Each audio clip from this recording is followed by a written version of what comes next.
আচ্ছা, আজকে আমরা যে চ্যাপ্টারটা নতুন শুরু করব সেটার নাম হচ্ছে কি পরিপাক ও শোষণ, যাকে ইংরেজিতে বলা হচ্ছে ডাইজেশন অ্যান্ড অ্যাবজর্পশন।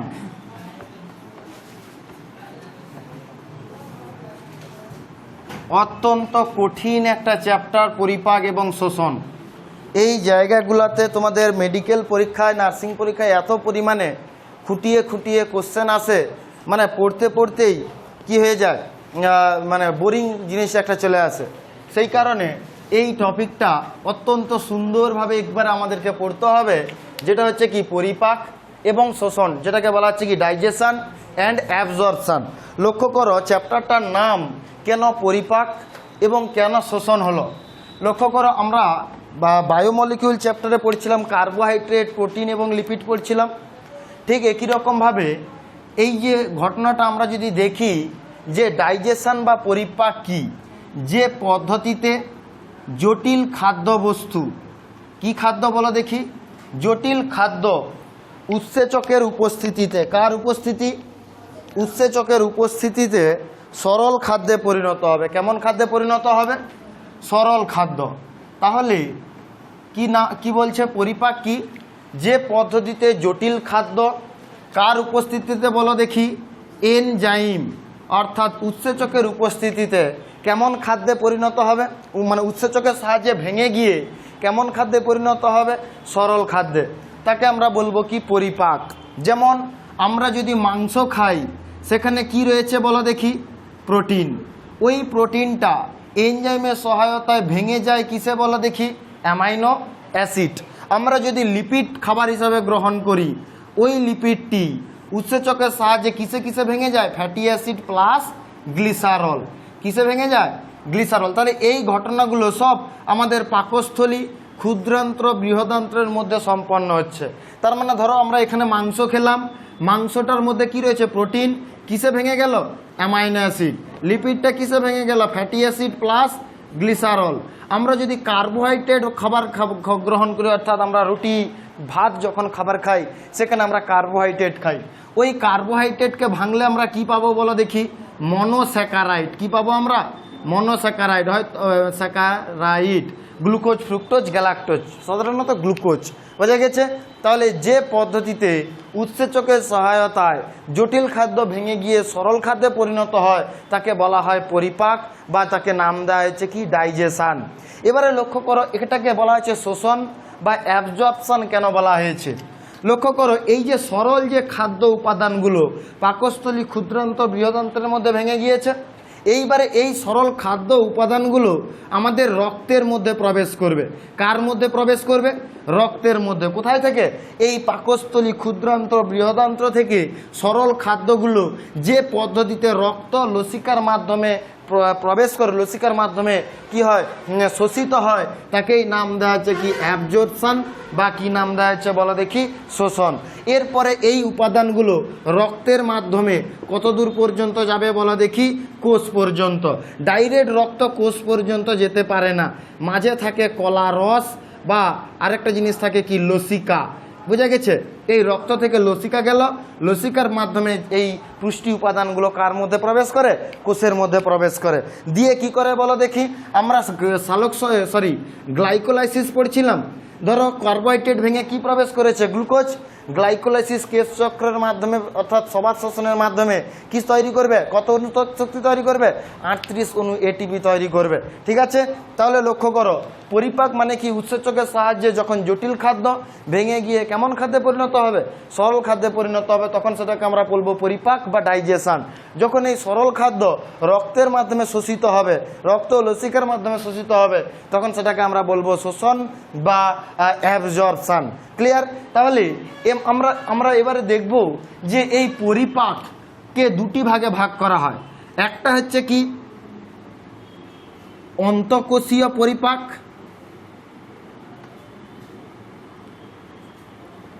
বা ইন্ট্রাসেলুলার ডাইজেশন। আরেকটা হচ্ছে কি বহিঃকোষীয় পরিপাক।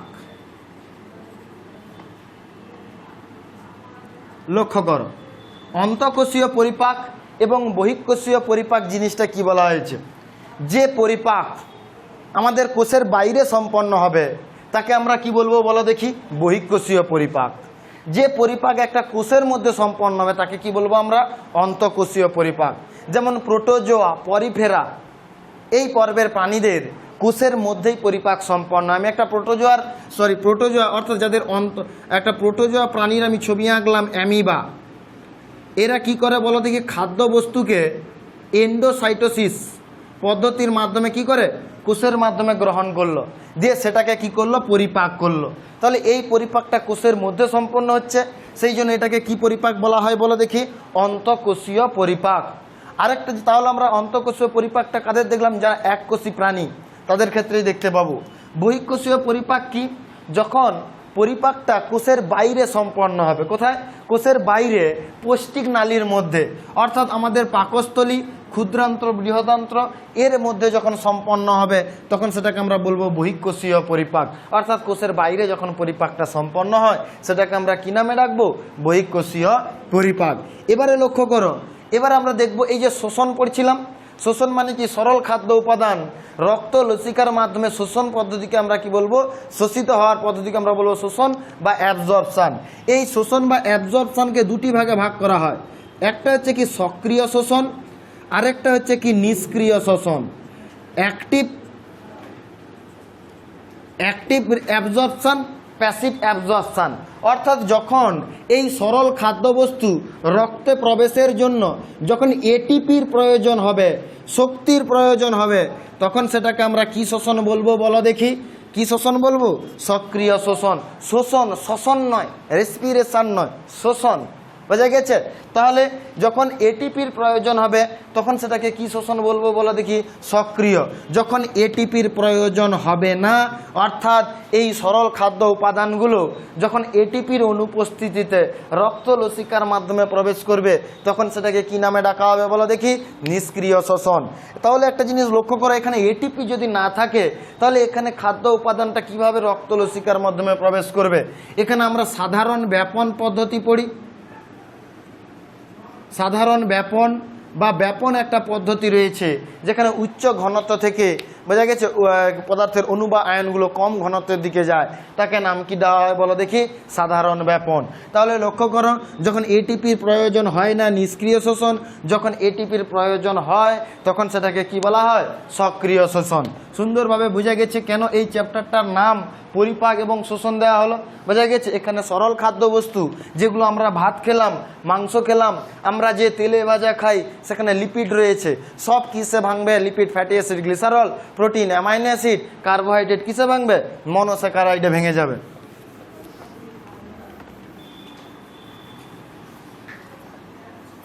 ঠিক এরপরে আমরা যেটাতে যাব সেটাতে কি বলো দেখি? এবারে আমরা যেটা জানবো সেটা হচ্ছে কি আমাদের পৌষ্টিক তন্ত্র বা পরিপাক তন্ত্র, আমরা জিনিসটা জানবো। Very very important. এখানে আমরা একেবারে একটা ছবির মাধ্যমে, বোঝা গেছে, পুরা এখান থেকে যত ধরনের এমসিকিউ আছে মানে একটা ছবির মাধ্যমে, বোঝা গেছে, এখান থেকে মানে প্রায় সবকটা কোশ্চেনের অ্যান্সার কিন্তু আমরা সলভ করব এবং এমসিকিউ যদি আসে সেখান থেকে আমরা পড়ব। লক্ষ্য করো কি বলা হয়েছে, বলছে যে পৌষ্টিক তন্ত্র, যাকে ইংরেজিতে নাম দেওয়া হয়েছে ডাইজেস্টিভ সিস্টেম। কি বলা হয়েছে এটাকে? Digestive system. তাহলে এই পৌষ্টিক তন্ত্র জিনিসটা কি? প্রথমত আমরা একটা ডেফিনেশনের মাধ্যমে জানব। পৌষ্টিক তন্ত্র কি? যে বিশেষ তন্ত্রের মাধ্যমে আমরা কি গ্রহণ করি বলো দেখি? খাদ্য গ্রহণ করি। ওই গৃহীত খাদ্যটা উৎসেচকের সহায়তায় জটিল খাদ্য থেকে কেমন খাদ্যে পরিণত হয়ে গেছিল? সরল খাদ্য। তাহলে যে পদ্ধতিতে খাদ্য গ্রহণ, গৃহীত খাদ্যের কি হয়েছে বলো দেখি? পরিপাক। এবং এই পরিপাকৃত যে খাদ্যটা রক্ত ও লসিকার মাধ্যমে কি হয়েছিল? শোষিত হয়েছিল। এবং এই শোষিত খাদ্যটা এবারে গ্লাইকোলাইসিস ক্রেবস চক্রের ফলে কি তৈরি করেছিল? এটিপি। তাহলে এই যে শোষিত খাদ্যের কি হয় বলো দেখি? আত্তীকরণ হয়। কি হয় এখানে? আত্তীকরণ হয় এবং তারপরে যে অবশিষ্ট খাবারটি রয়েছে যেগুলো আমাদের শরীরের পক্ষে প্রয়োজনীয় নয়, অর্থাৎ অবশিষ্ট খাদ্যবস্তু মল হিসাবে কি হয়, বহিষ্করণ ঘটে। এটাকেই আমরা বলবো পৌষ্টিকতন্ত্র। তাহলে যে তন্ত্রের মাধ্যমে আমরা খাবার গ্রহণ করব, গৃহীত খাদ্যের পরিপাক ঘটাবো, পরিপাক খাদ্যের শোষণ ঘটাবো, শোষিত খাদ্যের আত্তীকরণের পর অবশিষ্ট যে খাদ্যবস্তুকে মলের মাধ্যমে দেহের বাইরে বহিষ্করণ ঘটানো হবে, সেই তন্ত্রটাকে আমরা কি বলবো, পৌষ্টিকতন্ত্র, বা এটাকে আমরা কি নামে ডাকবো, ডাইজেস্টিভ সিস্টেম। বোঝা গেছে? আত্তীকরণ জিনিসটা কি? একটা কোষের মধ্যে রক্ত লসিকার মাধ্যমে শোষিত হলো, এবারে লসিকার মাধ্যমে একটা প্রোটিন প্রোটিন সরল শর্করা কোষের মধ্যে প্রবেশ করলো। তাহলে সরল শর্করা গ্লুকোজ কোষের মধ্যে প্রবেশ করা মানে সে কি করবে, গ্লাইকোলাইসিস ক্রেবস চক্র ইটিএসের মাধ্যমে সবাত শোষণ ঘটাবে, 38 অণু এটিপি তৈরি করবে। তার মানে এটা হচ্ছে আত্তীকরণ, আত্মসাৎ ঘটতিছে। বোঝা গেছে? আত্মসাৎ, সেই জন্য এটাকে বলা হচ্ছে আত্তীকরণ, অ্যাসিমিলেশন। এটাকে বলা হচ্ছে কি বহিষ্করণ ঘটলো। ঠিক আছে? তাহলে আমরা এই ডেফিনেশনটা জানলাম, যেটাকে বলা হচ্ছে পৌষ্টিকতন্ত্র বা ডাইজেস্টিভ সিস্টেম। নোটস আছে যেটা জেরক্স করে নিয়ে আনছিলাম, আজকে মনে নাই, জেরক্স করা হয়ে গেছে কিন্তু নিয়ে আনতে মনে নেই। তাহলে লক্ষ্য করো, এই পৌষ্টিকতন্ত্রর গঠন আমরা যদি দেখি, পৌষ্টিকতন্ত্র দু প্রকার অংশ দ্বারা গঠিত হয়। কয় প্রকার অংশ দ্বারা? দুই প্রকার। একটা হচ্ছে কি পরিপাক নালী, যাকে বলা হচ্ছে অ্যালিমেন্টারি ক্যানাল। কি বলা হলো এটাকে? পরিপাক নালী বা অ্যালিমেন্টারি ক্যানাল, বা এটাকে ডাইজেস্টিভ ক্যানালও বলা যেতে পারে, বা পৌষ্টিক নালীও বলা যেতে পারে। ঠিক আছে? এরপরে আরেকটা জানবো কি আমরা, পরিপাক গ্রন্থি। কি জানবো আমরা? পরিপাক গ্রন্থি, যেটাকে বলা হচ্ছে কি ডাইজেস্টিভ গ্ল্যান্ড। কি বলা হচ্ছে এটাকে? Digestive gland, digestive canal, digestive gland বা অ্যালিমেন্টারি গ্ল্যান্ড বলা যেতে পারে। ঠিক আছে? তাহলে আমরা দেখব যে পরিপাক গ্রন্থিগুলো কি কি আমরা একটু দেখি, এবং আমরা খুব সহজ উপায়ে ছবি সহকারে সবকটা জিনিস আমরা বুঝবো। লক্ষ্য করো, পরিপাক গ্রন্থি যদি আমরা দেখি, তিনটি পরিপাক গ্রন্থি আমরা দেখতে পাবো। একটা হচ্ছে লালা গ্রন্থি, যাকে ইংরেজিতে বলা হয় স্যালাইভারি গ্ল্যান্ড, স্যালাইভারি গ্ল্যান্ড। আরেকটা হচ্ছে কি যকৃৎ। আমাদের দেহের সবথেকে বৃহৎ পরিপাক গ্রন্থির নাম হচ্ছে কি যকৃৎ। সবচেয়ে বড় গ্রন্থির নাম হচ্ছে কি যকৃৎ, অর্থাৎ লিভার। আরও একটা রয়েছে যেটাকে বলা হচ্ছে কি অগ্নাশয় বা প্যানক্রিয়াস।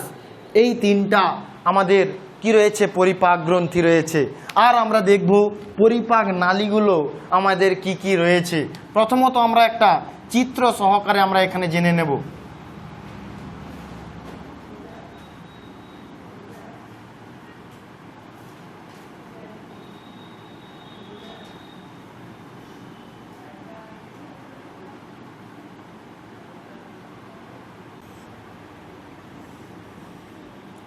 এই যদি আমরা মানুষের একটা কাল্পনিক চিত্র অঙ্কন করি, আমরা এখানেই পরিপাক নালী বা অ্যালিমেন্টারি ক্যানাল এর সমস্ত গঠনগুলো এখানে আমরা জানতে পারবো। এবং এই একটা ছবির মাধ্যমেই আমরা জানব যে প্রত্যেকটা অংশ থেকে কেমন কি ধরনের এমসিকিউ আছে, কোন গ্রন্থি থেকে কেমন ধরনের কাজ কি কি উৎসেচক করিত হয়, এই একটা ছবির মাধ্যমে আমরা কিন্তু জানবো। লক্ষ্য করো কি বলা হয়েছে। প্রথমত আমরা যদি দেখি, পরিপাক নালী বা অ্যালিমেন্টারি ক্যানালের সর্বপ্রথম অংশটা আমরা যেটা দেখতে পাবো সেটা হচ্ছে কি বলো দেখি, মুখ ছিদ্র, যার মাধ্যমে আমরা কি করি বলো দেখি, খাবারটাকে গ্রহণ করি। ঠিক এই মুখ ছিদ্রের পরবর্তী বিশেষ একটা গহ্বর রয়েছে, এই গহ্বরটাকে নাম দেওয়া হয় কি মুখগহ্বর। কি নাম দেওয়া হয় এটাকে? মুখগহ্বর, বা ইংরেজিতে বলা হয় BUCCAL, বাক্কাল ক্যাভিটি। মুখগহ্বর, বা এটাকে কি নামে ডাকা হয় বলা দেখি, বাক্কাল ক্যাভিটি। এই মুখগহ্বরের মধ্যে দুটো উপাদান রয়েছে। একটা হচ্ছে দেখো ঊর্ধ্বচোয়াল, যেটাকে বলা হয়েছে ম্যাক্সিলা, নিচেরটাকে বলা হয়েছে ম্যান্ডিবল। এই ম্যাক্সিলা এবং ম্যান্ডিবলে আমাদের কি রয়েছে বলো দেখি, দন্ত অর্থাৎ টিথ। আমাদের এগুলো কি বলা দেখি, দাঁত রয়েছে। এবং এখানেই আমাদের কি রয়েছে বলো দেখি, জিহা বা টাং রয়েছে। লক্ষ্য করো, বোঝা গেছে? তাহলে আমরা যদি মুখগহ্বর দেখি বা বাক্কাল ক্যাভিটি, সেখানে প্রথমত আমরা কি হিসাবে দেখব, দাঁত, বা যেটাকে বলা হচ্ছে কি দন্ত বা টিথ। বোঝা গেল, বা টিথ। তাহলে এই যে দাঁত যদি আমরা দেখি, এই দন্ত মানুষের দাঁতের 3টি বৈশিষ্ট্য আমাদেরকে দেখতে হবে। প্রথমত একটা আমরা দেখব কি, 1 নম্বর মানুষের দাঁতের প্রধান 1 নম্বর বলা হয় কি ডাইফিওডন্ট। পরীক্ষায় প্রশ্ন দেয় মানুষের দাঁতের 3টি বৈশিষ্ট্য, বা মানুষের দাঁতকে কেন ডাইফোডন্ট বলা হয়েছে। ডাই কথার অর্থ কি বলো দেখি, 2টি, অর্থাৎ মানুষের দাঁত 2বার উৎপন্ন হয় এবং উৎপন্ন হয়। প্রথমে কি হয়, যেটা হচ্ছে কি দুধে দাঁত বলা হয়। প্রথমটা যেটা হচ্ছে শিশু অবস্থায় তৈরি হয় মিল্ক টিথ, সেই দাঁত পড়ে যাওয়ার পর আরও একটি দাঁত তৈরি হয় যেটাকে বলা হয় স্থায়ী দাঁত বা পার্মানেন্ট টিথ। বোঝা গেছে, দু প্রকারের দাঁত উৎপন্ন হয় বলে আমাদের দাঁতকে বলা হয়েছে কি বলো দেখি ডাইফোডন্ট। একটা হচ্ছে মিল্ক টিথ, আরেকটা কি বলো দেখি পার্মানেন্ট টিথ। এবারে লক্ষ্য করো, এবারে আমরা একটা বৈশিষ্ট্য দেখব থেকোডন্ট, THECODONT, ভেরি ভেরি ইম্পর্ট্যান্ট। থেকোডন্ট কি, দেখো আমাদের যে দাঁত রয়েছে সব নোটসে আছে কিন্তু, হ্যাঁ, আমাদের যে দাঁত রয়েছে দাঁতের দেখো এই যে মাড়ির মধ্যে আমাদের অস্থি রয়েছে, এই অস্থির মধ্যেই এই দাঁতগুলো কি হয় বলো দেখি প্রথিত থাকে। যখন দাঁত তুলে দেখছো একেবারে অস্থি থেকে সাঁড়াশি বা চিমটা বা কী সব যন্ত্রের মাধ্যমে কি করা হয় দাঁতটাকে তোলা হয়। তার মানে কি আমরা বলতে পারি দাঁত আমাদের যে চোয়াল রয়েছে সেই চোয়ালের অস্থির মধ্যে প্রথিত থাকে, সেই কারণে এটাকে কি নামে ডাকা হয় বলো দেখি থেকোডন্ট। এরপর আমরা লাস্ট আরেকটা বৈশিষ্ট্য দেখব হেটারোডন্ট। কি বৈশিষ্ট্য আমরা দেখব হেটারোডন্ট। হেটারো কথাটার অর্থ আমি শিখিয়েছি ভিন্ন, ডন্ট কথাটার অর্থ হচ্ছে কি দন্ত বা দাঁত। আমাদের মানুষের 4 প্রকারের দন্ত দেখতে পাওয়া যায়। কয় প্রকারের? 4 প্রকারের দন্ত দেখতে পাওয়া যায়। প্রথম আমরা যদি দেখি, প্রথম যে দন্তটা রয়েছে তাকে বলা হয় ইনসাইজার, যাকে ইংরেজিতে আই বলা হয়, বা বাংলায় বলা হয় কি কৃন্তক। বাংলায় কি নামে ডাকা হয় একে? কৃন্তক। দেখো কোন দাঁতগুলাকে ইনসাইজার বলা হয়েছে। আমরা যদি আমাদের দাঁত দেখি, ঠিক এই দাঁত এবং এই দাঁত, ঠিক আছে, এই দুটো দাঁত, এই দুটো দাঁতকে কি বলা হয়েছে বলো দেখি ইনসাইজার। আমি যদি এই রকমভাবে দুটো চোয়াল আঁকি, একটা ম্যাক্সিলা ম্যান্ডিবল এই মাঝ বরাবর লক্ষ্য করো, প্রথমত এই দুটো দাঁতকে আমরা কি নাম দেব বলো দেখি ইনসাইজার। তাহলে ইনসাইজার আমরা অর্ধেক দেখবো, ঠিক আছে, অর্ধেক। উপরে কটা আছে? দুটো। নিচে কটা রয়েছে? দুটো। তাহলে ইনসাইজার 2/, কেমন বলো দেখি 2। ঠিক ইনসাইজারের পরবর্তী যে রয়েছে কৃন্তকের পরে যেটাকে রয়েছে সেটাকে বলা হচ্ছে কি ছেদক। কৃন্তক কি করে? খাদ্যবস্তুকে ছিঁড়তে সাহায্য করে। আমরা যখন রুটি খাই তখন সামনের দাঁত দিয়ে খাই, কি করে রুটিটাকে ছেঁড়ার চেষ্টা করি, হ্যাঁ কি না? তাহলে কোনো খাদ্যবস্তুকে ছিঁড়তে সাহায্য করে কে? কৃন্তক বা ইনসাইজার। ঠিক এরপর দেখো ছেদক, যাকে বলা হচ্ছে ক্যানাইন। ছেদককে ইংরেজিতে কি বলা হয়েছে? ক্যানাইন। ক্যানাইন দেখো সরু ছুচালো একটি দাঁত, যেটা হচ্ছে কি মাংসাশী প্রাণীদের অত্যন্ত বড় হয়। এই যে দাঁতটা দেখো, এই দুটো দাঁত, উপরে কটা রয়েছে? একটি, নিচে কটা রয়েছে? একটি। লক্ষ্য করো এই যে দাঁতটি, ঠিক আছে, মাংসাশী প্রাণীদের। কিন্তু তৃণভোজী প্রাণীদের বিশেষ একটা বৈশিষ্ট্য, এই ক্যানাইন দাঁত থাকবে না। এই ক্যানাইন দাঁতটা অনুপস্থিত থাকে। বাড়িতে যদি গৃহপালিত পশু গরু থাকে বা ছাগল থাকে, তাদের দাঁত ভালো করে পর্যবেক্ষণ করব, ক্যানাইন দাঁত থাকে না। ঠিক ক্যানাইনের পরিবর্তে ওই জায়গাটা কী হয়? ফাঁকা থাকে, যাকে বলা হয় ডায়াস্টেম। তৃণভোজী প্রাণীদের বৈশিষ্ট্য, ক্যানাইন দাঁত না থেকে ওই জায়গাটা কি হয়? ফাঁকা থাকে, যাকে বলা হয় ডায়াস্টেম। তাহলে এই যে ক্যানাইন, তার সংখ্যা কত বলো দেখি? 1/1। এরপর আমরা দেখব কৃন্তক। ছেদকের কাজ কি? খাদ্যবস্তুকে কাটা। আমরা কি করি? মাংস যখন খাই এই ক্যানাইনের মাধ্যমে কাটি, আমরা যখন রুটিকে ছিঁড়ি ইনসাইজারের মাধ্যমে। এরপর আমরা দেখব কি প্রিমোলার, অর্থাৎ পুরোপেশক, যাকে বলা হয়েছে কি প্রিমোলার। প্রিমোলার যাকে বলা হচ্ছে PM, প্রধানমন্ত্রী আবার বলে দিস না। তাহলে প্রিমোলার লক্ষ্য করো ঠিক এই রকমভাবে কটি থাকে বলো দেখি? 2/2।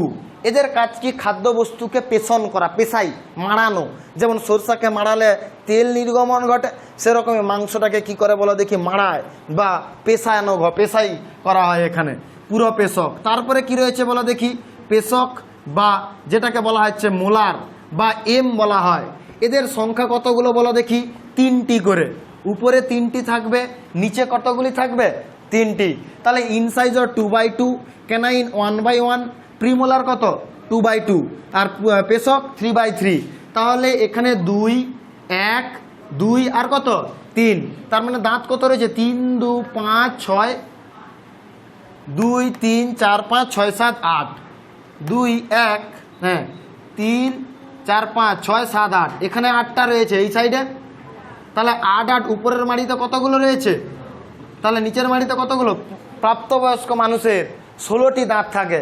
তার মধ্যে থার্ড যে মোলার, তৃতীয় যে মোলার দাঁত, এটাকে বলা হয় উইজডম টিথ, বা এটাকে বলা হয় আক্কেল দাঁত। কেন বলা হয়? এটা 25 থেকে 30 বছর পর্যন্ত তৈরি হতে থাকে। এটা তৈরি হলে মানুষকে বলা হয় প্রাপ্তবয়স্ক বা আক্কেল জ্ঞান আছে। বোঝা গেছে? আবার কি বর্তমানে জানা গেছে এই উইজডম টিথ কিন্তু বর্তমানে ভেস্টিজিয়াল অর্গান বা একটা লুপ্তপ্রায় অঙ্গে পরিণত হচ্ছে এই উইজডম টিথ বা আক্কেল দাঁত। কেন? অনেকের আবার দাঁত, এই দাঁতটা তৈরি হয় না কেন? ধীরে ধীরে কাজ মানে কমেই যাচ্ছে। কেন? এই প্রথম দুটো কাজ করে দিচ্ছে, এগুলোর কাজ হারিয়ে যাচ্ছে।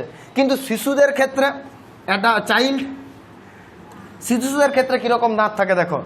ইনসাইজর 2/2, ইনসাইজর কতগুলো থাকে? 2/2।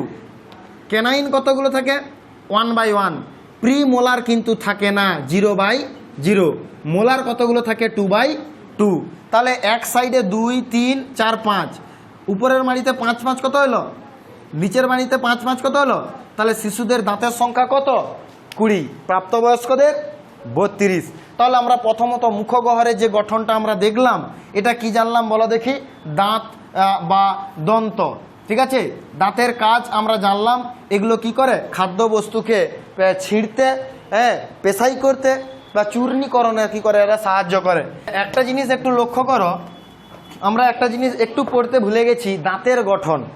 আমাদের যে দাঁত রয়েছে 3টি পয়েন্ট আমি বলবো, এবং এখান থেকে প্রচুর কোশ্চেন আসে তোমাদের মেডিকেল পরীক্ষাগুলোতে, সেই কারণে এই জিনিসটা একটু জেনে নিতে হবে।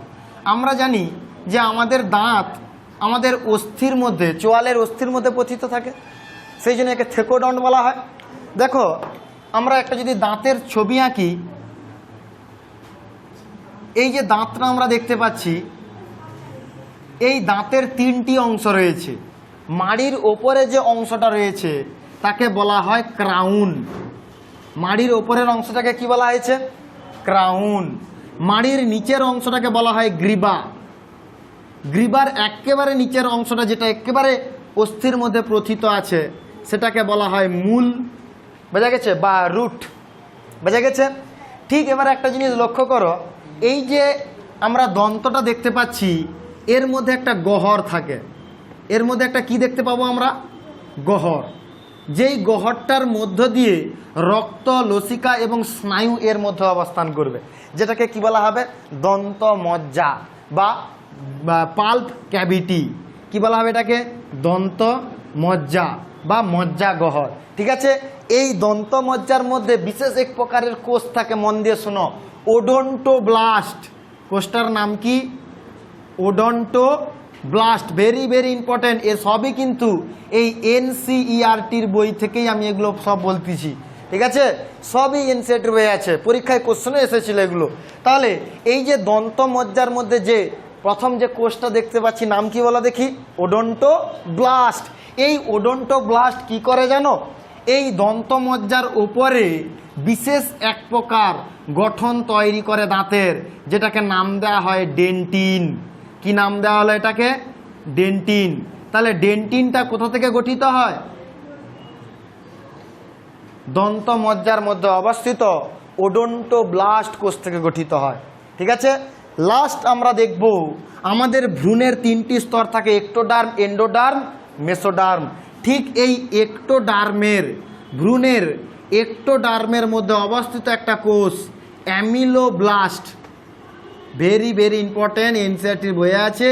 2-3 বছর পরীক্ষায় পড়েছে, নিটের পরীক্ষায়, যে অ্যামিলোব্লাস্ট কোষ কোথায় অবস্থিত? এক্টোডার্ম। এই অ্যামিলোব্লাস্ট কোষ থেকেই আমাদের দাঁতে দেখতে পাচ্ছ সবার উপরে সাদা একটা শক্ত অংশ দেখতে পাচ্ছি, যেটাকে বলা হয় এনামেল। দাঁতের সবথেকে উপরে, আমাদের শরীরের সবথেকে হার্ডেস্ট কঠিনতম শক্ত, আমাদের দেহের সব থেকে কঠিন বা শক্ত অংশটার নাম কি বলো দেখি? দাঁতের এনামেল। দাঁতের এটার নাম কি?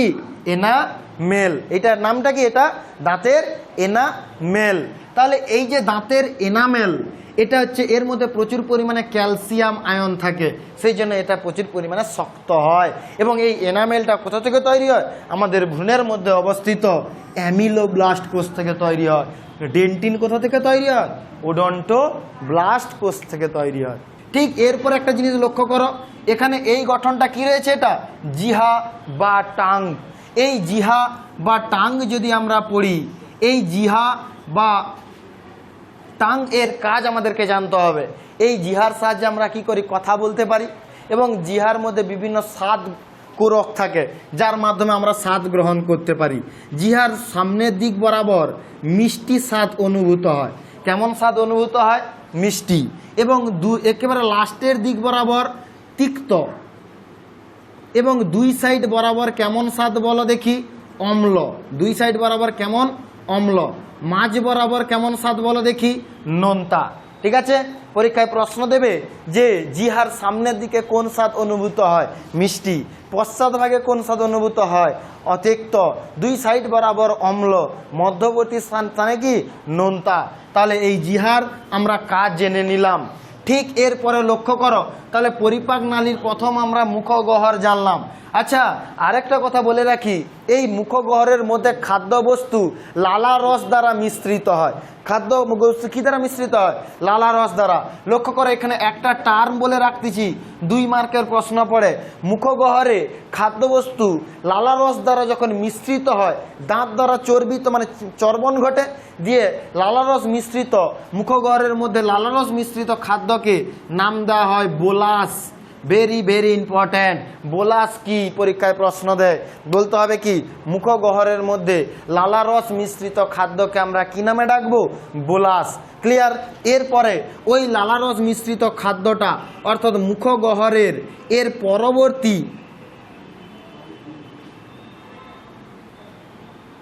এবারে দেখো মুখগহ্বরের এবারে আমরা যে পরবর্তী অংশটা আমরা দেখব, এটাকে বলা হচ্ছে কি? গলবিল। কি নাম দেওয়া হয়েছে এটাকে? গলবিল।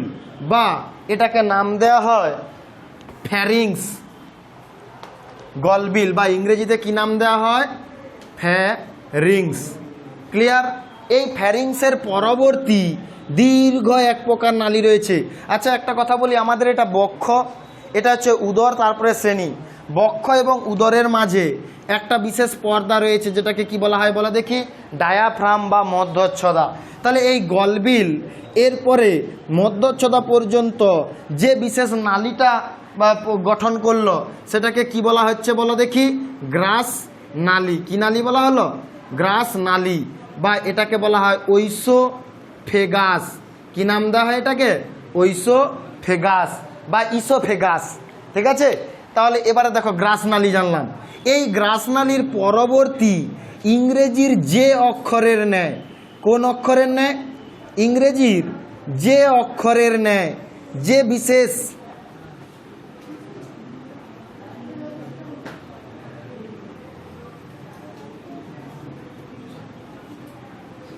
বিশেষ গঠনটি রয়েছে, এটাকে নাম দেওয়া হয় কি বলো দেখি? পাকস্থলী। কি নাম দেওয়া হলো এটাকে? পাকস্থলী বা স্টোমাক। কি নাম দেওয়া হলো এটাকে? পাকস্থলী বা স্টোমাক। তাহলে লক্ষ্য করো, এখানে আমাদেরকে আরও একটা 2 নম্বরের কোশ্চেন জানতে হবে। লালারস মিশ্রিত খাদ্যকে কি বলা হয়েছিল? বোলাস। এই বোলাস অর্থাৎ এই খাদ্যমণ্ডটি এরপর গলবিল এবং গ্রাসনালীর পেশি সংকোচনের মাধ্যমে কোথায় এসে পড়বে বলো দেখি? পাকস্থলীতে এসে পড়বে। আমরা ঢোক গিলে নিলাম, ঢোক গিলার পরে আমাদের যে গ্রাসনালী আছে সেই পেশিটা পরস্পর সংকুচিত হবে। সংকুচিত ওই খাদ্যবস্তুটা গ্রাসনালী থেকে কোথায় এসে পড়বে বলো দেখি? পাকস্থলীতে এসে পড়বে। তাহলে এই গ্রাসনালীর পেশির সংকোচনকে নাম দেওয়া হবে পেরিস্টলসিস। এই একটা ছবির মধ্যেই এখান থেকে যত ধরনের MCQ আসে, বোঝা গেছে? বা কোন গ্রন্থি থেকে কেমন উৎসেচক তৈরি হয়, সব একটা ছবির মাধ্যমে পড়ব। বোঝা গেছে?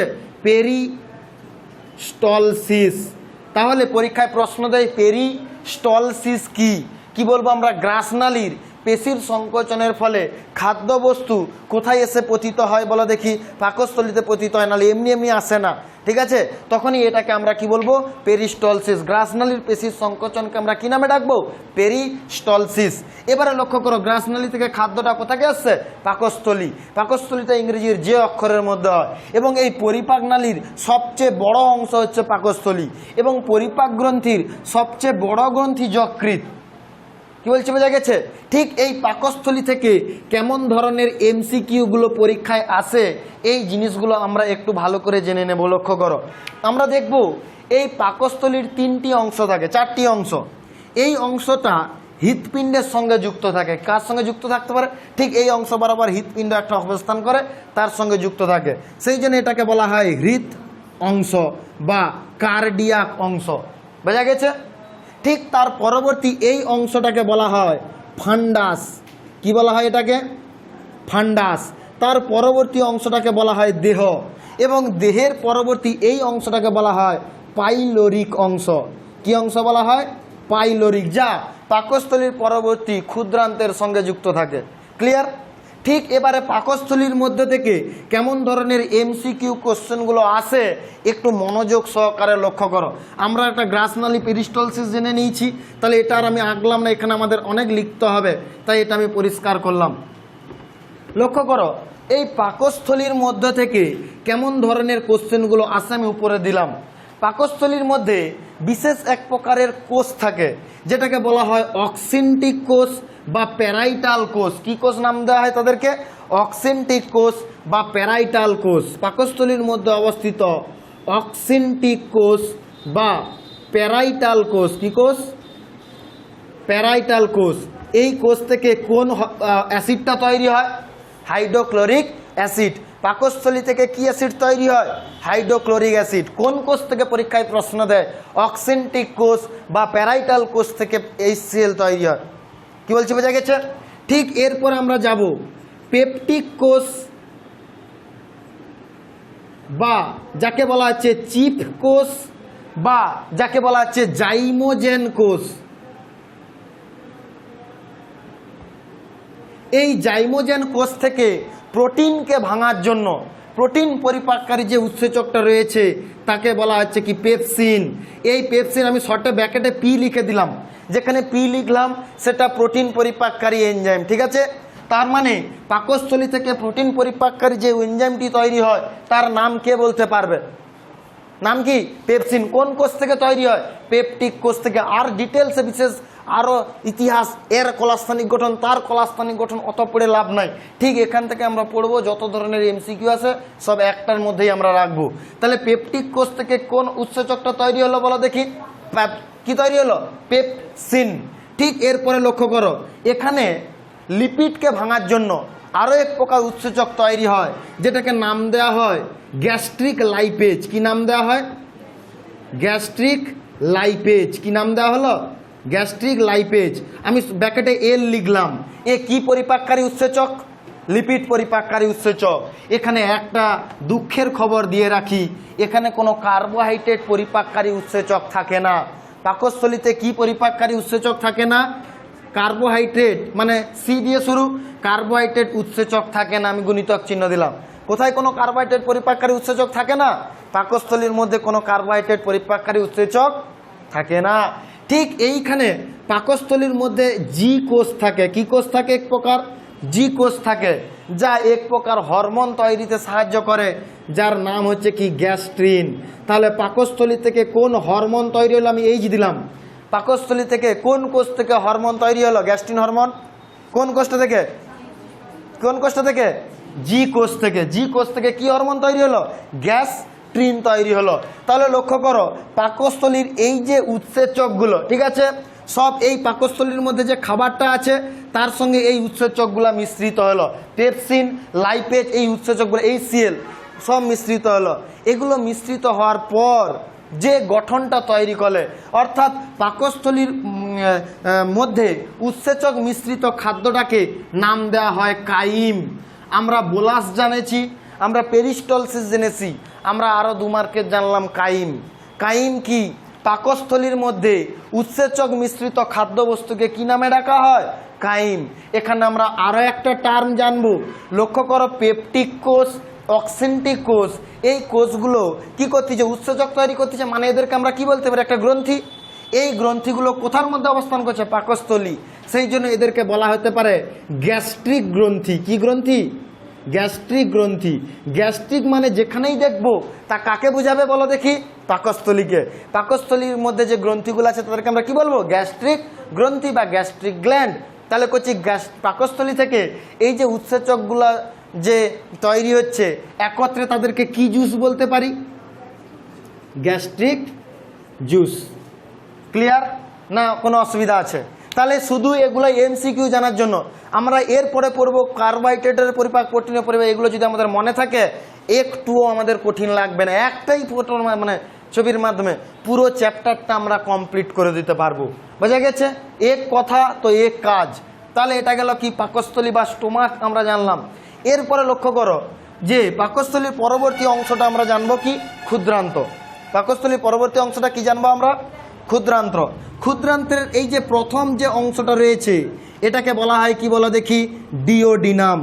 কি নাম দেওয়া হয় এটাকে, ডিওডিনাম। আমি এইটা পরিষ্কার করলাম, উপরের দিক বরাবর এটাকে আঁকতে হবে। তাহলে প্রথমত দেখো, পাকস্থলীর পরবর্তী ইউ আকৃতির, কি আকৃতির, ইউ আকৃতির যে গঠনটা রয়েছে এটাকে কি নাম দিলাম, ডিওডিনাম। কি নাম দিলাম এটাকে, ডিওডিনাম।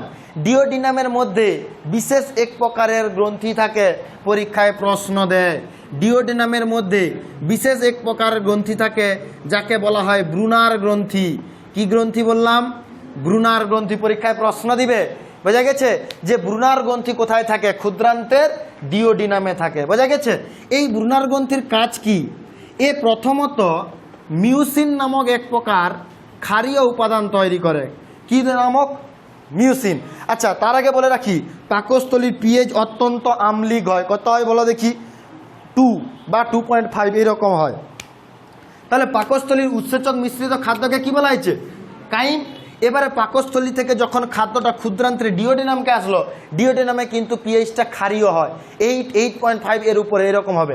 তাহলে এই যে ক্ষারীয় পিএইচে প্রথম ডিওডিনাম থেকে ব্রুনার গ্রন্থি থেকে মিউসিন খরিত হয়, যে আম্লিক কাইমকে, বোঝা গেছে, কিসে পরিণত করে, প্রশমিত করে। যেটা আম্লিক ছিল ধীরে ধীরে ধীরে ধীরে কি করতেছে, প্রশমিত করবে। বোঝা গেছে। এবং এই ব্রুনার গ্রন্থি থেকে দু প্রকার হরমোন করণে সাহায্য করে। একটা হচ্ছে কি সিক্রেটিন, আরেকটা হচ্ছে কি কলিসিস্টোকাইনিন, সিসিকে, কলিসিস্টোকাইনিন। নোটসে আছে, ঠিক আছে। তাহলে আমাদেরকে যদি কঠিন মনে হয় এমসিকিউ দিবেই দিবে যে ব্রুনার গ্রন্থি কোথায় অবস্থিত, কোথায় অবস্থিত, ডিওডিনামে। ব্রুনার গ্রন্থি থেকে কি কি হরমোন তৈরি, আমি এইচ দিলাম। তাহলে পাকস্থলী থেকে কি হরমোন তৈরি হয়, ডিওডিনাম থেকে সিক্রেটিন, আরেকটা কি কলিসিস্টোকাইনিন। ঠিক এই ডিওডিনামের পরবর্তী যে কুণ্ডলীকৃত গঠনটা আমরা দেখতে পাচ্ছি, কার পরবর্তী, ডিওডিনামের পরবর্তী আমরা যে কুণ্ডলীকৃত গঠনটা দেখতে পাচ্ছি এটাকে নাম দেওয়া হয় কি বলো দেখি, জেজুনাম। কি নাম দেওয়া হয়, ডিওডিনামের পরবর্তী অংশটার নাম কি, জেজুনাম। ঠিক এই জেজুনামের পরবর্তী সবথেকে দীর্ঘ, বোঝা গেছে, এবং অত্যন্ত কুণ্ডলীকৃত যে গঠনটা রয়েছে এই গঠনটাকে নাম দেওয়া হয়েছে কি বলো দেখি, ডিওডিনাম, জেজুনাম, ইলিয়াম। কি বলা হয়েছে এই গঠনটাকে, ইলিয়াম। এটাও কিন্তু ভেরি ভেরি ইম্পর্ট্যান্ট, 2-3টা এমসিকিউ এখান থেকে দিবে, ঠিক আছে। তাহলে ডিওডিনামের পরে কি ছিল, জেজুনাম, তারপরে কি ছিল, ইলিয়াম। এই ইলিয়াম অংশে আমরা প্রথমত দেখব যে লসিকা গ্রন্থিগুলো পরস্পর মানে কুণ্ডলীকৃত হয়ে ছোপ ছোপ গঠন তৈরি করে, যাদেরকে নাম দেওয়া হয় পেয়ার্স প্যাচ। কি নাম দেওয়া হয়, পেয়ার্স প্যাচ। কোথা থেকে পেয়ার্স প্যাচ, ডিওডিনাম, জেজুনাম না ইলিয়াম, ইলিয়াম। ব্রুনার গ্রন্থি কোথা থেকে, ডিওডিনাম। এইভাবে কোশ্চেন থাকবে, ভেরি ভেরি ইম্পর্ট্যান্ট। এখানে কোলাস্থনিক গঠন এটা সেটাই হিজিবিজি পড়তে গেলে মাথা কিন্তু গুলাবেই। এই একটা ছবির মাধ্যমে কিন্তু জেনে রাখতে হবে। লক্ষ্য করো, পেয়ার্স প্যাচ জানলাম। এবং এখানেই আচ্ছা আরেকটা কথা বলি, এই ইলিয়ামের মধ্যে বিশেষ এক প্রকারের গ্রন্থি থাকে যাকে বলা হয় ক্রিপ্স অফ লিবারকুন। কি গ্রন্থি বলা হলো, ক্রিপ্স অফ লিভার কোন। কোথায় ক্রিপস অফ লিভার কোন থাকে? ডিওডেনাম না জেজুনাম না ইলিয়াম? ইলিয়াম। তাহলে ডিওডেনাম, জেজুনাম এবং ইলিয়াম এই তিনজনকে একত্রে কি বলা হয় কে বলতে পারবে? ক্ষুদ্রান্ত্র, বা ইংরেজিতে বলা হয় স্মল ইন্টেস্টাইন। কি বলা হয়? Small intestine. যত প্রকারের আমরা খাবার গ্রহণ করি তার বেশিরভাগ অংশটাই এই ইন্টেস্টাইনে পরিপাক হয়। বেশিরভাগ অংশটা কোথায় পরিপাক হয়? ইন্টেস্টাইনে। এবং বেশিরভাগ অংশটা এখানে কি হয় বলা দেখি? অ্যাবজর্পশন ঘটে বা বিশোষণ ঘটে। তাহলে এই ক্ষুদ্রান্ত আবার চলে এসেছি, এখানেও আবার প্রচুর এমসিকিউ আসবে একই রকমভাবে যেরকম জানলাম এখানেও জানবো। লক্ষ্য করো, প্রথমে আমরা দেখব ক্ষুদ্রান্ত্রে প্রোটিন পরিপাক করার জন্য যে উৎসেচকটা আছে পিপসিন, ট্রিপসিন, কাইমোট্রিপসিন, ইরিপসিন। প্রথম কি উৎসেচকটা আমরা দেখব? ইরিপসিন। কি উৎসেচক? ইরিপসিন। তাহলে লক্ষ্য করো আমি পি লিখলাম। ক্ষুদ্রান্ত্রে প্রোটিন পরিপাক করার জন্য যে উৎসেচকটা রয়েছে নাম কি? ট্রিপসিন। নামটা কি? ট্রিপসিন। কার্বোহাইড্রেট লিপিড পরিপাক করার জন্য যেটা রয়েছে তাকে নাম দেওয়া হয়েছে কি? আন্ত্রিক লাইপেজ। কি লাইপেজ? আন্ত্রিক লাইপেজ। কচি ফ্যাট পরিপাক করার জন্য যে উৎসেচক সেটা হচ্ছে কি? লাইপেজ। ফ্যাট পরিপাক করার জন্য যে উৎসেচক সেটা কি? লাইপেজ। অসুবিধা আছে কেন? তাহলে ফ্যাট পরিপাক করা, আমি শর্টে কি লিখলাম? ফ্যাট। ঠিক আছে। আরেকটা আছে দেখো, কার্বোহাইড্রেট পরিপাক করার জন্য। কি পরিপাক? কার্বোহাইড্রেট পরিপাক করার জন্য আমরা লিখবো আন্ত্রিক অ্যামাইলেজ। কি অ্যামাইলেজ? আন্ত্রিক অ্যামাইলেজ, মল্টেজ, সুক্রেজ, ল্যাকটেজ, এই রকম কার্বোহাইড্রেট পরিপাক। আমি সি লিখলাম। তাহলে ক্ষুদ্রান্তের মধ্যে অবস্থিত প্রোটিন পরিপাককারী উৎসেচকটার নাম কি? পাকস্থলীর মধ্যে অবস্থিত পেপসিন। পাকস্থলীর মধ্যে লিপিড পরিপাক করার জন্য গ্যাস্ট্রিক লাইপেজ। এর মধ্যে আন্ত্রিক কার্বোহাইড্রেট পরিপাক করার জন্য আন্ত্রিক অ্যামাইলেজ, মল্টেজ, সুক্রেজ, ল্যাকটেজ। এবং এখানে আরও এক প্রকার উৎসেচক তৈরি হয় যেটা হচ্ছে কি? এন্টারোকাইনেজ। ভেরি ভেরি ইম্পর্ট্যান্ট, মেডিকেলে কোশ্চেন এসেছিল একবার। এন্টারোকাইনেজ কোথা থেকে তৈরি হয় এবং এর কাজ কি? এটা এক প্রকার এনজাইম। আমি সেটা কি লিখলাম? ই লিখলাম। একটা আমি সেটা কি লিখলাম? ই লিখলাম। ঠিক আছে। তাহলে লক্ষ্য করো, এটা হচ্ছে কি দেখলাম আমরা? এন্টারোকাইনেজ। তাহলে এটা গেল কি আমাদের ক্ষুদ্রান্ত। ঠিক আছে। ক্ষুদ্রান্তের পরবর্তী যে অংশটা আমরা দেখব সেটা কি বলা দেখি? বৃহদন্ত্র। ক্ষুদ্রান্তের পরবর্তী অংশ কি? বৃহদন্ত্র। তাহলে ক্ষুদ্রান্তের এখানে কি ছিল? ইলিয়াম। ইলিয়ামটা প্রথম যে অংশের সঙ্গে যুক্ত হয় তাকে নাম দেওয়া হয় কি বলা দেখি? সিকাম। কি নাম দেওয়া এটাকে? সিকাম। এই সিকাম অংশে, কোন অংশে? এই সিকাম অংশে আমাদের মিথজীবী ব্যাকটেরিয়া অবস্থান করে। কি ব্যাকটেরিয়া অবস্থান করে? মিথজীবী ব্যাকটেরিয়া বা সিমবায়োটিক ব্যাকটেরিয়া অবস্থান করে। ইকোলাই, যে কি করে আমাদের অপাচ্য খাদ্যকে মলে পরিণত হতে সাহায্য করে। পরীক্ষায় প্রশ্ন দেবে যে আমাদের অন্ত্রে বসবাসকারী একটা ব্যাকটেরিয়ার নাম বলো। কি বলবো আমরা? ইসচেরেসিয়া কোলাই বা ই কোলাই ব্যাকটেরিয়া। বোঝা গেছে? সে কি করতে পারে? অপাচ্য খাদ্যবস্তুকে মলে পরিণত করতে সাহায্য করে। এবং এই সিকাম অংশে আমাদের একটা লুপ্ত প্রায় অঙ্গ বা ভেস্টিজিয়াল অঙ্গ থাকে যাকে কি নাম দেওয়া হয় বলো দেখি? অ্যাপেন্ডিক্স। কি নাম দেওয়া হয়? অ্যাপেন্ডিক্স। ঠিক এই সিকামের পরবর্তী যে অংশটা রয়েছে সেটাকে নাম দেওয়া হচ্ছে কি বলা দেখি? কোলন। যদি কোলনটা উপরের দিকে উঠে তখন সেটাকে বলা হচ্ছে কি? ঊর্ধ্বগামী কোলন। তাহলে সিকামের পরে কি অংশ দেখলাম আমরা? কোলন। ঠিক এই কোলনের পরবর্তী অংশটা, মানে এইটা কিন্তু কোলনই চলছে। বোঝা গেছে? আচ্ছা, এটা অনুপ্রস্থ বরাবর আছে, তাকে তখন আমরা কি বলবো? অনুপ্রস্থ কোলন। ঠিক এখানে দেখো নিম্ন দিকে নামতিছে, এটাকে আমরা বলবো কি? নিম্নগামী কোলন। ঠিক এরপরের অংশটা হচ্ছে কি? মলাশয় এবং পায়ুছিদ্রের মাধ্যমে দেহের বাইরে নির্গত হয়। ঠিক আছে, এটা পায়ুছিদ্রের মাধ্যমে। তাহলে সিকাম, কোলন, মলাশয় এবং পায়ুছিদ্র এদেরকে একত্রে বলা হয় কি বলা দেখি? বৃহদন্ত্র বা বলা হয় লার্জ ইন্টেস্টাইন। কি বলা হয়? Large intestine. মনে থাকবে না? থাকবে না? মনে থাকবে তো? তার মানে দেখো বৃহদন্ত্র, লার্জ ইন্টেস্টাইন, এখানে কিন্তু কি হয় বলো দেখি? জলের বিশেষণ ঘটে। এখানে কিন্তু পরিপাক টরিপাক সেরকম হয় না। তাহলে দেখো পরিপাক নালীর মধ্যে প্রথমে কি দেখলাম? মুখগহ্বর, গলবিল, গ্রাসনালী, পাকস্থলী, ক্ষুদ্রান্ত্র, আর কি জানলাম আমরা? বৃহদন্ত্র। এতদূর পর্যন্ত যে পড়েছি আমরা, কোনো অসুবিধা আছে কি? কিছু অসুবিধা নাই। এবারে আমরা জানবো পরিপাক গ্রন্থিগুলো কি কি। প্রথমে লক্ষ্য করো, আমরা এটা দেখতে পাচ্ছি কি? মধ্যচ্ছদা বা ডায়াফ্রাম। ঠিক ডান দিক বরাবর, আমাদের বডির ডান দিকে ঠিক ডায়াফ্রামের নিচেই টুপির মতো একটা বিশেষ, কার মতো বলো দেখি, টুপির ন্যায় বিশেষ একটা গ্রন্থি রয়েছে, যেটাকে বলা হচ্ছে কি বলা দেখি, যকৃৎ বা লিভার। আমাদের লার্জেস্ট ডাইজেস্টিভ গ্ল্যান্ড হচ্ছে কে, যকৃৎ। যকৃৎ থেকে কি গঠিত হয় বলো দেখি, পিত্ত রস তৈরি হয়। ওই পিত্ত রসটা বিশেষ এক প্রকার থলির মধ্যে সঞ্চিত হচ্ছে। দেখো এটাকে কি থলি বলা হচ্ছে, পিত্ত থলি। আমরা যখন মাংস মানে যখন মাছ ছাড়ানো হয়, সেখানে প্রথমে পিত্ত থলি বাদ দিতে হয়, নাহলে পুরো মাছটা তিতা হয়ে যায়। কেন, সেখানে পিত্ত রস এবং পিত্ত লবণ থাকে। কি থাকে সেখানে, পিত্ত রস, এবং সেখানে পিত্ত রস থাকে, ঠিক আছে। পিত্ত রসের মধ্যে মেন উপাদানটা কি বলো দেখি, পিত্ত লবণ থাকে, সোডিয়াম গ্লাইকোলেট, সোডিয়াম টরোকোলেট। তাহলে পিত্ত, যকৃৎ থেকে উৎপন্ন পিত্ত কার মধ্যে সঞ্চিত হয়, পিত্তথলি। এই পিত্তথলিটা কোথায় এসে উন্মুক্ত হয়েছে বলো দেখি, এটা কি ডিওডেনাম। পাকস্থলীর পরবর্তী অংশটা কি, ডিওডেনামে উন্মুক্ত হয়েছে। তার মানে যকৃতের মধ্যে কি রয়েছে বলো দেখি, যকৃৎ থেকে কি তৈরি হয়, পিত্ত, তাই তো। পিত্তের মধ্যে কি থাকে, পিত্ত লবণ। এই দুটো পিত্ত লবণের কথা বলতেছি, সোডিয়াম গ্লাইকোলেট, সোডিয়াম টরোকোলেট। ঠিক আছে, সোডিয়াম গ্লাইকোলেট, আরেকটা কি,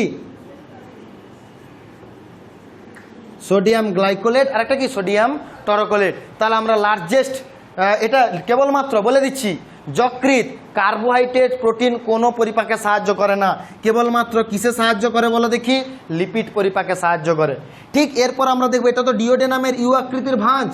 এই ডিওডেনামের ইউ আকৃতির ভাঁজের মধ্যে আরও একটি পরিপাক গ্রন্থি অবস্থান করে, যার নাম কে বলতে পারবে, অগ্নাশয় বা প্যানক্রিয়াস।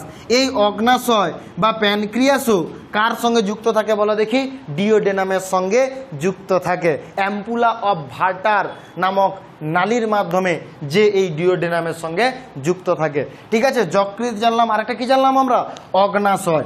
লক্ষ্য করো, অগ্নাশয়ের ইংরেজি নামটা কি বলো দেখি, অগ্নাশয়ের ইংরেজি নাম কি, প্যানক্রিয়াস।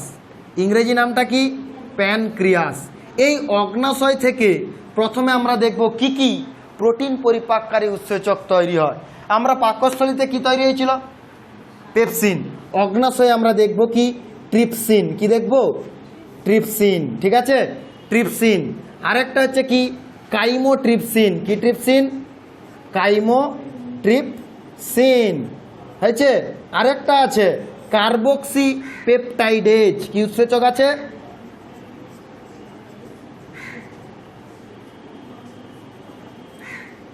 Carboxy peptidase. বোঝা গেছে না, বোঝা যায়নি? তাহলে আমি ব্যাকেটে পি দিলাম। তাহলে অগ্নাশয়ের মধ্যে প্রোটিন পরিপাককারী উৎসেচকগুলোর নাম কি, ট্রিপসিন, কাইমোট্রিপসিন, কার্বক্সি পেপটাইডেজ। একটা কথা বলে রাখি, আমরা যে ডিওডেনাম থেকে কি তৈরি হয়েছিল বলো দেখি, ক্ষুদ্রান্ত্র থেকে এন্টারোকাইনেজ। কি তৈরি হয়েছিল, এন্টারোকাইনেজ। এই এন্টারোকাইনেজ কি করে জানো, আমাদের যে কি তৈরি হয়েছে বলো দেখি, ট্রিপসিন। এই যে ট্রিপসিনটা তৈরি হয়েছে, প্রথমে এটা হচ্ছে অপরিণত অবস্থায় থাকে, কীরকম, প্রোট্রিপসিন। এন্টারোকাইনেজ উৎসেচকের সহায়তায় সক্রিয় ট্রিপসিনে পরিণত হয়। ঠিক আছে, তাহলে ক্ষুদ্রান্ত থেকে গঠিত হয় এন্টারোকাইনেজ, নিষ্ক্রিয় ট্রিপসিনকে কেমন ট্রিপসিনে পরিণত করে, সক্রিয় ট্রিপসিন। কোশ্চেন দেয় পরীক্ষায়, নিট পরীক্ষায় প্রশ্ন এসেছিল যে এই ট্রিপসিনোজেন কিসে পরিণত হয়েছে বলো দেখি, ট্রিপসিনে। বোঝা গেছে, অর্থাৎ ট্রিপসিনকে ট্রিপসিনে পরিণত হচ্ছে কে, এন্টারোকাইনেজ। এবারে লক্ষ্য করো, এখানে লিপিড পরিপাককারী একটা উৎসেচক রয়েছে, তাকে কি নাম দেওয়া হবে, কচি প্যানক্রিয়াসের ইংরেজি নামটা কি, অগ্নাশয়ের ইংরেজি নাম কি, প্যানক্রিয়াস, যাকে বলা হবে কি, প্যানক্রিয়েটিক লাইপেজ। প্যানক্রিয়েটিক লাইপেজ কি পরিপাকে সাহায্য করবে, লিপিড। আরেকটা রয়েছে কার্বোহাইড্রেট পরিপাক করার জন্য, যাকে নাম দেব প্যানক্রিয়েটিক অ্যামাইলেজ। কি নাম দিলাম, প্যানক্রিয়েটিক অ্যামাইলেজ। ক্লিয়ার? এই যে তাহলে আমরা আরেকবার রিকল করে নিই, পাকস্থলী থেকে প্রোটিন পরিপাকের জন্য কি তৈরি হয়েছিল, পাকস্থলী থেকে প্রোটিন পরিপাককারী কি উৎসেচক তৈরি হয়েছিল, কোথায় গেল, পেপসিন।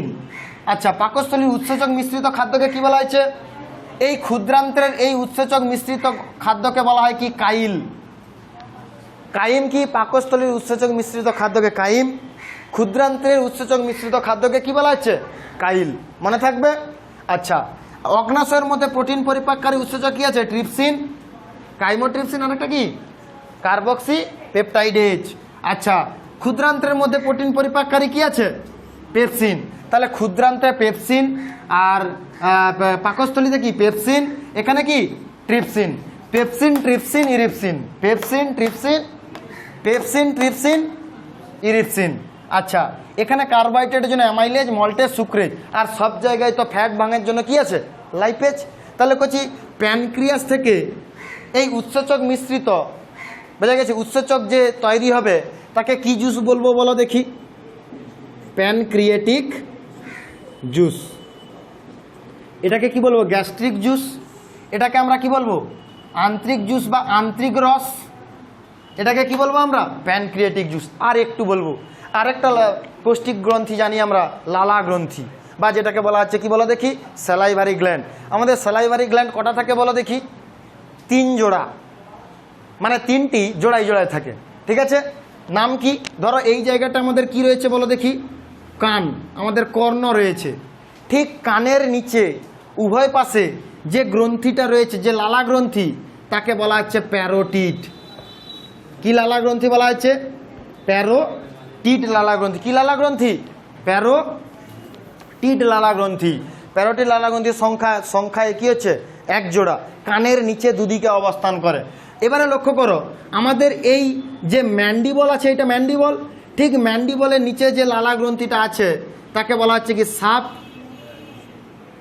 ম্যান্ডিবুলার লালা গ্রন্থি, বা এটাকেই বলা হয় সাব ম্যান্ডিবুলার বা সাব ম্যাক্সিলারি, এটাকেই বলা হয়। ঠিক আছে, আরেকটা আমরা দেখব যে এই জিহার নিচে আরও একটা লালা গ্রন্থি থাকে, যেটাকে বলা হচ্ছে কি? Sub lingual. ঠিক আছে, জিহার নিচে যেটা থাকে সেটা কি? Sub lingual. আর ম্যান্ডিবলের নিচে যেটা থাকে সেটাকে কি বলে? সাব ম্যান্ডিবুলার লালা গ্রন্থি। তাহলে এই যে লালা গ্রন্থির সংখ্যা কত? এগুলো দুটো, এগুলো দুটো, এগুলো দুটো, 3 জোড়া বা 6টি লালা গ্রন্থি থাকে। কয়টি লালা গ্রন্থি থাকে? 3 জোড়া বা 6টি লালা গ্রন্থি থাকে। এবারে লক্ষ্য করো, আর লাস্ট একটা কোশ্চেন বলে দেই। এই লালা গ্রন্থি থেকে একটা উৎসেচক তৈরি হয়, যেটাকে বলা হয় স্যালাইভারি অ্যামাইলেজ। কি বলা হয়? Salivary amylase. Very very important. তাহলে লালা গ্রন্থির মধ্যে যে কার্বোহাইড্রেট পরিপাক, আমি ব্যাকেটে সি দিলাম, লালা গ্রন্থির মধ্যে কার্বোহাইড্রেট পরিপাককারী উৎসেচকটার নাম কি? Salivary amylase. ঠিক আছে, এ কার্বোহাইড্রেট পরিপাককারী। তাহলে লালা গ্রন্থির মধ্যে কার্বোহাইড্রেট পরিপাককারী উৎসেচকটার নাম কি? Salivary amylase. এবং এখান থেকে বিশেষ এক প্রকার উৎসেচক তৈরি হয়, যেটাকে বলা হয় লাইসোজাইম। লালা রস এর মধ্যে থাকে লাইসোজাইম। আমাদের অশ্রুগ্রন্থি, এই লালা গ্রন্থির লালা রসের মধ্যে আমাদের লাইসোজাইম থাকে। এ কী করে জানো? খাদ্যবস্তুর মধ্যে যদি কোনো ব্যাকটেরিয়া থাকে তাদেরকে কি করে বলো দেখি? বিনষ্ট করে দেয়। ঠিক আছে, খাদ্যবস্তুর মধ্যে যদি কোনো ব্যাকটেরিয়া থাকে তাদেরকে কি করে দেয়? বিনষ্ট করে দেয়। মনে থাকবে? ঠিক আছে, তাহলে আমরা এখানে জানলাম এখানে যে লালা গ্রন্থির মধ্যে কি থাকে? Salivary amylase. ঠিক আছে, আর পাকস্থলীর মধ্যে কি অ্যামাইলেজ থাকে? Pancreatic amylase. ক্ষুদ্রান্তের মধ্যে কি থাকে? আন্ত্রিক অ্যামাইলেজ। ঠিক আছে, আর প্যানক্রিয়াসের মধ্যে কি আছে? Pancreatic amylase. আর সবে তো লাইপেজ আছে। পাকস্থলীর মধ্যে প্রোটিন পরিপাককারী পেপসিন, পাকস্থলীর প আর পেপসিনের প। অগ্নাশয়ে ট্রিপসিন, কাইমোট্রিপসিন। ক্ষুদ্রান্ত্রে ইরিপসিন। পাকস্থলী থেকে কি উৎস হরমোন তৈরি হয়? গ্যাস্ট্রিন। ক্ষুদ্রান্ত ডিওডিনাম থেকে সিক্রেটিন, কলিসিস্টোকাইনিন। ডিওডিনামে কি গ্রন্থি থাকে? বুনার গ্রন্থি। ইলিয়ামে কি থাকে? ক্রিপস অফ লিভারকুন, পিয়ার্স প্যাচ। তাহলে এরপর আমরা এইটা যদি জেনে নিতে পারি, এরপরে আমরা জানবো কার্বোহাইড্রেটের পরিপাক, প্রোটিনের পরিপাক, আরেকটা কি বলা দেখি? লিপিডের পরিপাক। এইখান থেকেই আছে। আমরা জানি কার্বোহাইড্রেট, প্রোটিনকে ভাঙলে কি পাবো? Amino acid. লিপিডকে ভাঙলে কি পাবো? Fatty acid, glycerol. সব একটা একটা করে শুধু জায়গা বলবো, উৎসেচকগুলোর নাম বলবো আর লিখে যাবো। বুঝা গেছে? তাহলে এরপরে আমরা এগুলো জানবো।